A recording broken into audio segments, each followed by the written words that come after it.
श्रीहरि जय श्रीमन्नारायण। हजुरहरू श्रीहरि अध्यात्म दर्शन नाम गरेको युट्युब च्यानल हेरिरहनु भएको छ सदा झैं। आज पनि म उपस्थित भइसकेको छु तपाईहरुका सामनेमा पुरुषोत्तम महिनाको महात्म्य लिएर। पुरुषोत्तम महात्म्य के कस्तो रहेको छ त भनेर आज 10औं दिनको महात्म्य म हजुरहरूका सामनेमा प्रस्तुत गर्दछौं। 10औं दिनको महात्म्यसम्म आइपुग्दाखेरि हामीले विभिन्न भगवान पुरुषोत्तम सम्बन्धी विशेष चर्चाहरू हामीले श्रवण गरिरहेका छौं भने आजका दिनमा गएर हामीले मेधावी ऋषिकी छोरीको प्रसंग सुन्यौं। मेधावी ऋषिकी छोरीलाई विवाहको समय भयो, विवाह योग्य वरदान वर प्राप्त नगरेर विवाह योग्य वर खोज्दै जाने क्रममा मेधावी ऋषिको शरीर छुट्यो।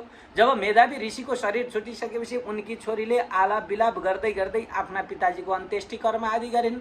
आफूले सकेको धन सम्पत्ति खर्च गरेर अन्त्येष्टि कर्म गरिसकेपछि मेधावी ऋषिकी छोरी अत्यन्त चिन्तित भएर आश्रममा बसिरहेको अवस्थामा मेधावी ऋषिका परम मित्र सखा आइपुग्नु भयो।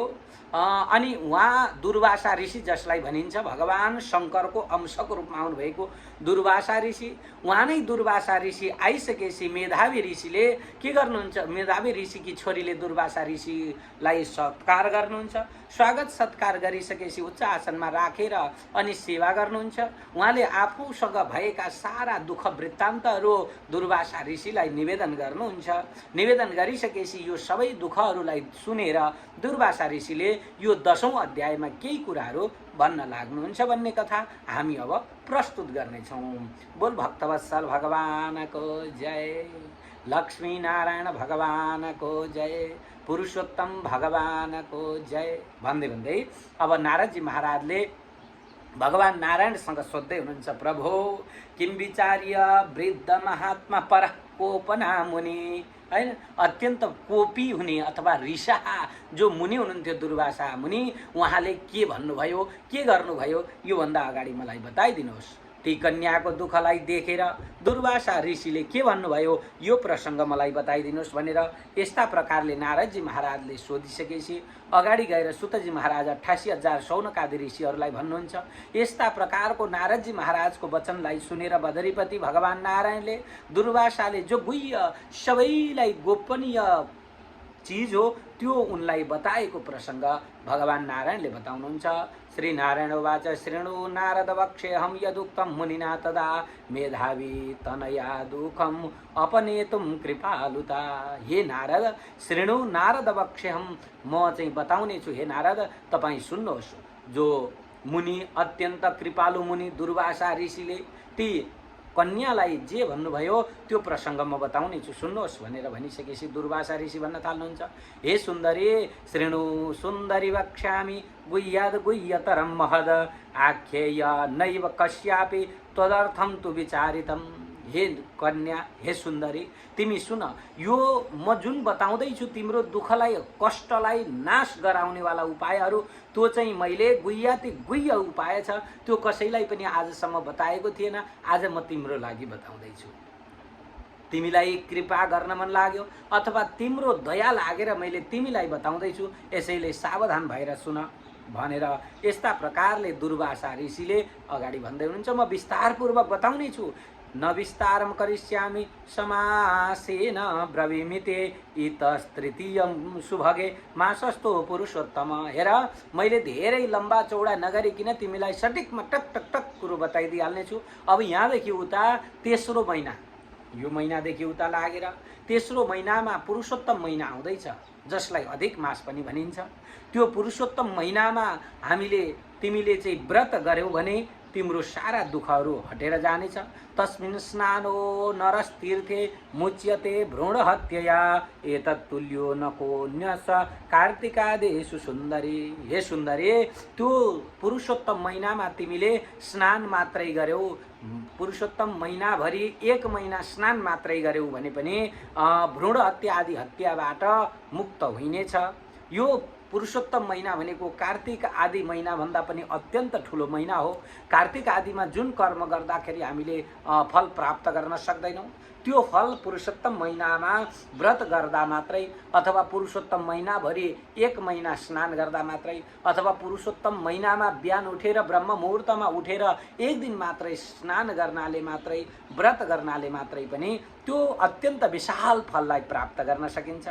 पुरुषोत्तम मासस्य कलाम्नार्ह गति 16 अरू महिनामा चाहे कार्तिकमा होस् चाहे माघमा होस् चाहे वैशाखको महिनामा गरिएको व्रतभन्दा पुरुषोत्तम महिनामा गरिएको व्रत 16औं कलाको 1 कला बराबर अरू महिनाको 1 कला बराबर पनि हुँदैन। यसैले यो पुरुषोत्तम महिनाको व्रत अत्यन्त सुन्दर व्रत रहेको छ। यो तिमीले गर। द्वादशाब्द सहस्राणि गंगा स्नानेन यत् फलम गोदावरी सके स्नानम यत् फलम सिंहके गुरु। द्वादशाब्द सहस्राणि 12,000 वर्षसम्म यदि गंगा स्नान गरियो भने पनि जो फल प्राप्त हुन्छ त्यो फलभन्दा ठुलो यो 1 महिना पुरुषोत्तम महिनामा विशेष पुरुषोत्तम भगवानको व्रत गर्नाले प्राप्त हुन्छ। अथवा चाहिँ हजारौं यज्ञ गरेको बराबरको फल पुरुषोत्तम महिनामा व्रत गर्नाले प्राप्त हुन्छ। गोदावरीमा गएर स्नान गरेको भन्दा ठुलो फल पुरुषोत्तम महिनामा व्रत गर्नाले मात्रै प्राप्त हुन्छ। तदेव फलमाप्नोति मासे वै पुरुषोत्तमे सकृत्सु स्नान मात्रेण यत्र कुत्रापि सुन्दरी। हेर, व्रतै गर्न नसक्नेहरूले पनि यदि पुरुषोत्तम महिनामा ब्रह्म मुहुर्तमा उठेर स्नान गर्दछ भने यसको फलको पनि अत्यन्तै धेरै ठुलो महिमा बताइएको छ। श्रीकृष्ण बल्लभो मासो नाम्ना च पुरुषोत्तम तस्मिन् संसेविते बाले सर्वं भवति वाञ्छितम्। यो महिना भनेको भगवान श्रीकृष्ण चन्द्रको महिना हो। यो महिनामा भगवान श्रीकृष्ण चन्द्र नै यो महिनाको अधिपति हुनुहुन्छ। यसैले यो महिनामा पुरुषोत्तम महिनामा हामीले जति पनि कर्महरू गरिन्छ यो सारा कर्म भगवान पुरुषोत्तममा अथवा भगवान श्रीकृष्ण चन्द्रमा समर्पित हुन्छ। यसैले यो महिनामा गरिएको सबै वाञ्छित फलहरू जति पनि हामीले यो महिनामा कर्महरू गर्छौं यी सारा कर्महरू भगवान पुरुषोत्तममा गएर रहन्छन्। भगवान पुरुषोत्तमले भन्नुभएको छ, भगवान कृष्णचन्द्रले के भन्नुहुन्छ त भन्दाखेरि मेरा भक्तले यदि केही अपराध गरे भने यिनीहरूलाई क्षमा नहुन सक्छ, तर पुरुषोत्तम महिनाका भक्तहरूले कहीँ अज्ञानतावश कुनै अपराध भयो भने त्यो क्षम्य हुन्छ, क्षमा पाउन सक्दछन्। अथवा चाहिँ मेरा भक्तले जति तपस्या गर्छन् तिनीहरूलाई भन्दा पहिले यो पुरुषोत्तम महिनाका भक्तहरूले गरिएको तपस्या म देख्छु भनेर भन्नुभएको छ। यसैले मयापि सेव्यते स्वयं पुरुषोत्तम वन्मुदा।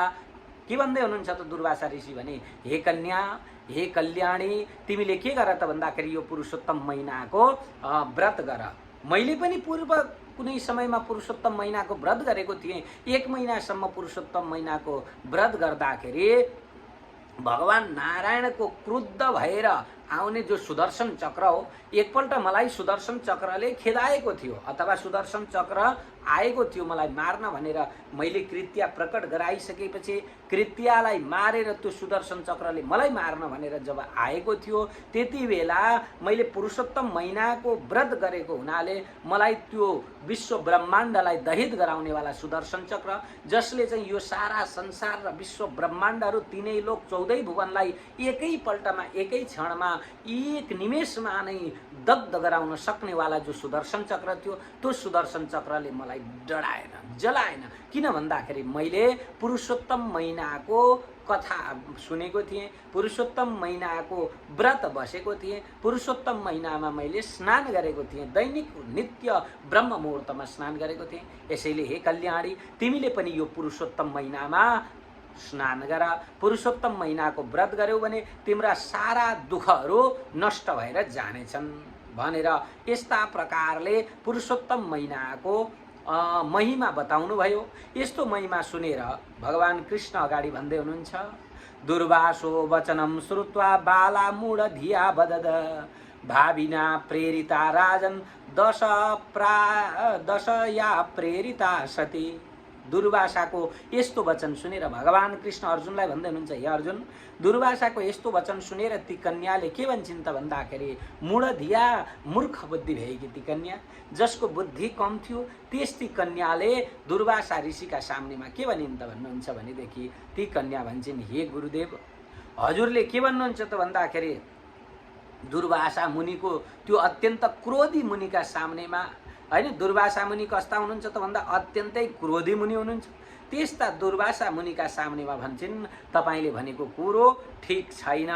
अरे तपाई के भन्दै हुनुहुन्छ आज? कथम कार्तिक मासम त्वम नूनं वदसि तद्वदः वैशाख सेविना किं वा न दास्यन्ति सुकामितं सदाशिवादयो देवा सफला किं न सेवितः अथवा मुनित मार्तण्डो देव प्रत्यक्ष दर्शन। के भन्दै चिन्ता भन्दाखेरि ओहो मुनि हजुरले पुरुषोत्तम महिनालाई अत्यन्त उत्तम महिना भन्नुभयो। मलाई यो कुरो चित्त बुझेन, किनभनेदेखि चैत मास अथवा वैशाख महिना अथवा माघ महिना त्योभन्दा पनि कार्तिक महिनामा गरिएको फलले सफल नहुने अनि तपाईँको कहाँको यो मलमास जसलाई मलमास भनिन्छ, कुनै कर्मको सिद्ध नहुने मास, त्यो मासलाई तपाईँ उत्तम बताउँदै हुनुहुन्छ। होइन, तपाईँको मति भ्रमित भयो के हो गुरुदेव आज? किनभनेदेखि यो मलमास कसरी उत्तम मास हुन सक्दछ होइन? अथवा चाहिँ तपाईँले चाहिँ पुरुषोत्तम को देव, पुरुषोत्तम भनेको को देवता हो? अरे भगवान सदाशिव हुनुहुन्छ, साथमा देवी हुनुहुन्छ। अरे कमसेकम नारायणसम्म भन्नुभएको भए त मैले चित्त बुझाउने ठाउँ थियो, तर पुरुषोत्तम भनेर भन्नुभयो। भगवान रामचन्द्र र भगवान शिवभन्दा अरू कुनै पनि म देवता देख्दिनँ, यसैले पुरुषोत्तम भनेको को हो मलाई बताइदिनुहोस् भनेर यस्ता प्रकारले उनी के भन्छन् त भन्दाखेरि अरे अझ साक्षात् सूर्य भगवान हुनुहुन्छ अथवा भुवि मार्तण्डो देव प्रत्यक्ष दर्शन सकिम न दाता कामानाम देवोष्ट जगदम्बिका। साक्षात् भगवान सूर्य नारायणलाई छोडेर अथवा अम्बिका देवीलाई छोडेर अथवा अरू देवताहरूलाई जसले कामना पूर्ति गराउँदछन्, साक्षात् कामनालाई दिनेवाला देवताहरू छन्। मनकामना हुनुहुन्छ, पशुपति हुनुहुन्छ, गुह्येश्वरी, दन्तकाली, छिन्नमस्ता आदि गरिएका देवीहरूलाई छोडेर तपाईँ चाहिँ कहाँको पुरुषोत्तम महिना भन्दै हुनुहुन्छ? को हो त्यो पुरुषोत्तम महिना भनेको? यो त मलमास होइन र भनेर यस्ता प्रकारले यिनले के भनिन् त भन्नुहुन्छ भने ती दुर्वासा ऋषिका सामनेमा भन्न लागिन्। यो सुनेर दुर्वासा ऋषि रिसले राता भए, क्रोधले अत्यन्तै धेरै रिसा भए। उनी भन्छन् यो त मलमास हो, यो अशुद्ध मास हो, दुई औँसीको बिचमा सङ्क्रान्ति नपर्ने यो अशुद्ध महिना सबैले त्यागिएको यस्तो अशुद्ध महिनामा तपाईले चाहिँ देवताहरूका पनि देवता भगवान शिव हुँदाहुँदै यही महिनामा तपाईले के गर्ने त भन्दाखेरि यो समयमा तपाईँ पूजा गर्नुहोस् पुरुषोत्तम महिनाको भनेर भन्नुहुन्छ। अरे सबै पापहरूलाई पार लगाउने भगवान श्रीहरि जानेको छु मैले। हे भूदेव, रात दिन चिन्ता गर्ने भए कि म जानकीका पति अथवा पार्वती शङ्कर भन्दा अरू ठुलो कोही देवता पनि देख्दिनँ। अब यी सारा देवताहरूलाई छोडेर तपाईँ मलमासको सेवा गर भनेर भन्नुहुन्छ, म कसरी गरौँ? नान्यम कोपि महान देवो यो मे दुःख व्यपोहते एतान विहाय विप्रेन्द्र कथं स्तौष्मि मलम मुने। एताम विहाय विप्रेन्द्र, हे विप्रेन्द्र हैन, हे भूदेव, हे पृथ्वीका देवता राजा, तपाईँ पृथ्वीका देवता ब्राह्मण, हे ब्राह्मण देव, हजुरले भनेको कुरो मैले चाहिँ यसो विचार गर्दाखेरि यो मलमासलाई सेवा गर्नु उत्तम छैन। हजुरले विचार गरेर अरू कुनै उपाय बताइदिनुहोस्। यो सुनिसकेपछि त दुर्वासा ऋषिको क्रोध अत्यन्तै धेरै बढेर आयो। ओहो, मैले भनेको कुरो उल्लङ्घन गर्नेवाला, त्यसमा पनि दुर्वासा ऋषि भनेको संसारकै सबैभन्दा धेरै रिसाहा ऋषि हुनुहुन्थ्यो। उहाँलाई अत्यन्तै धेरै क्रोध आयो। यी मेधावी ब्राह्मणकी कन्याले यस्तो प्रकारको भनिएको वाणी सुनेर दुर्वासा ऋषि रिसले राता आँखा पार्न लाग्नुभयो, ओठहरू फरफर गर्न लागे। दुर्वासा ऋषिको आँखाबाट अँगारका कोइलाहरू वर्षन्छन् जस्तो गरेर राता बनाउन थाल्नुभयो। तर पनि उहाँले के विचार गर्नुभयो त भन्दा ओहो, मैले श्राप दिएँ भने त यिनी के हुन्छन् त भन्दा यी एकदम कलिली छन्, त्यसमाथि पनि मेरो बाल सखा मेधावी की छोरी हुन्, यसैले म श्राप दिन्न भनेर आफ्नो रिसलाई कन्ट्रोल गर्नु। किनकि ऋषि हो नि त उहाँ त तपस्वी हुनुहुन्छ, आफ्नो रिसलाई कन्ट्रोल गर्नुभयो उहाँले। लौ हुँदैन, यसरी श्राप दिन मिल्दैन भनेर उहाँले रिसलाई कन्ट्रोल गरेर अनि फेरि भन्नुहुन्छ, हे बालिके, तिमीले अत्यन्त ठुलो अनर्थ गरेकी छौ। किनभनेदेखि भगवान पुरुषोत्तमको अनादर गरेकी छौ।